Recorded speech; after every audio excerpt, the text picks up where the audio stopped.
Ang tulang ito ay pinagatang hibla ng bayan.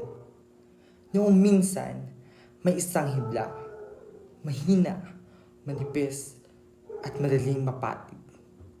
Ngunit nang ito'y pinagtagni-tagni, naging lubid.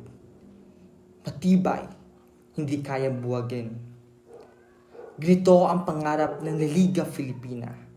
Isang bayan na buo, hindi hati-hati sa takot, hindi watak-watak sa pang-aapi. At sa likod ng pangarap na ito, isang tinig ang umalingaw-ngaw. Si Jose Rizal.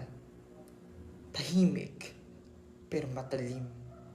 Maamo, pero matapang. Hindi siya sumigaw ng digmaan. Hindi siya humawak ng armas. Ngunit hawak niya ang katotohanan. At iyon ang kanyang naging sandata. Mabuklod ang kanyang wika. Magtiwala ang kanyang paalala. Dahil ang bayan na nagkakaisa ay ang bayang hindi basta matitinag. Ngunit ang hibla ay pinutol.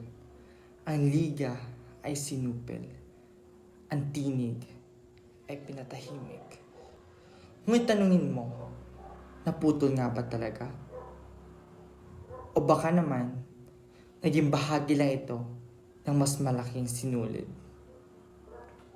Dahil sa bawat Pilipinong nagigising, sa bawat pusong tumitibok para sa bayan, ang liga ay hindi nawawala. Ito'y lumalago. Hindi lamang sa papel, hindi lamang sa kasaysayan, kundi sa gawa, sa paninindigan, sa tapang ng bawat isa. Ikaw. Oo, ikaw. Ikaw na nakikinig.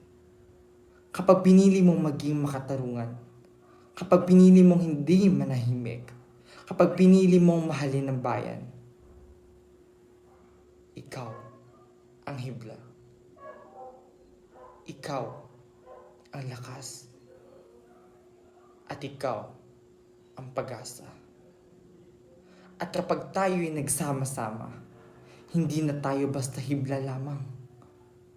Tayo ang lubid na magtatali sa kinabukasan ng isang malayang bayan. Ako nga pala, si Shervin Andre Francisco Rojas.